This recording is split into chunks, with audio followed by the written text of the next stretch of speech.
Before the First World War, which war cost the most lives? So that's a good question. That's something we should know about. Uh, before the First World War, there were many wars that had a great death toll.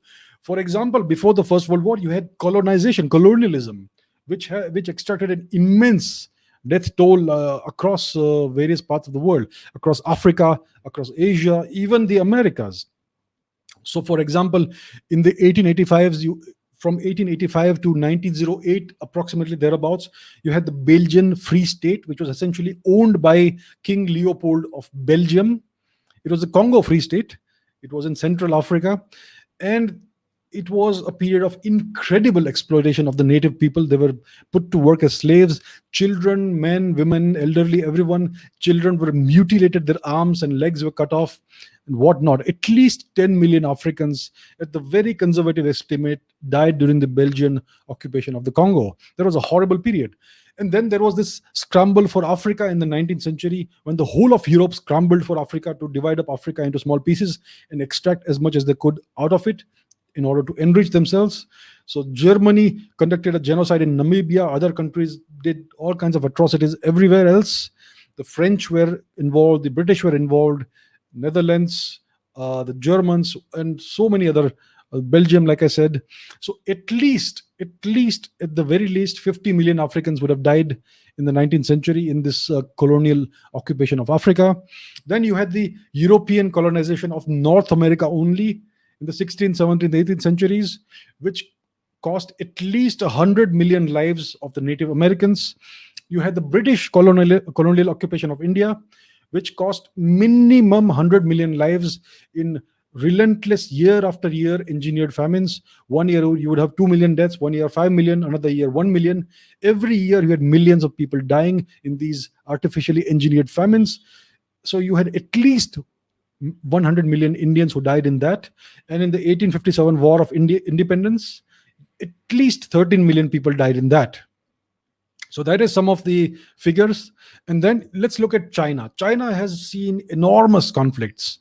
Like I said in another episode in the past, China is used to war, but all those wars are internal wars. They are all civil wars. China's great military feats are all military feats against its own people. So you had the Taiping Rebellion in the 19th century, from 1850 to 1860s on, thereabouts, in which from between 50 and 100 million people died. In just a decade and a half, approximately 100 million people died in China in this Taiping Rebellion. And then you had the transition from the Ming dynasty to the Qing dynasty in the 17th century, in which at least 25 million Chinese died.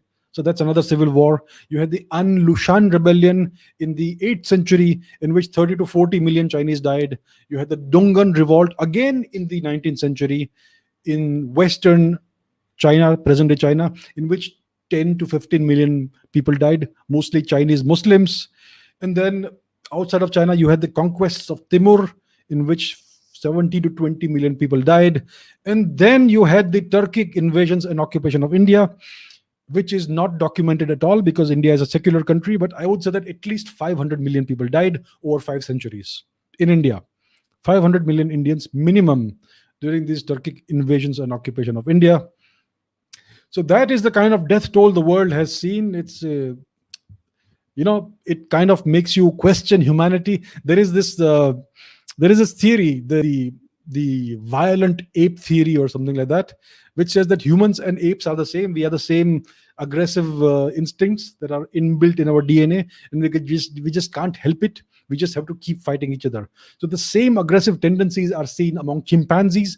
They also form groups and coalitions and go to war against each other. Their warfare is brutal, and we are no different. We share about 90 to 95% of the same DNA with the chimps, or at least more than 98%. So we are very similar to our closest evolutionary cousins, and we have the same urges and instincts and aggressive drive. So all these numbers, they tell you they kind of bring that out. So that's the kind of history the humanity has seen, and I've only touched some parts of recent history. There have been many more wars and many more deaths and all that.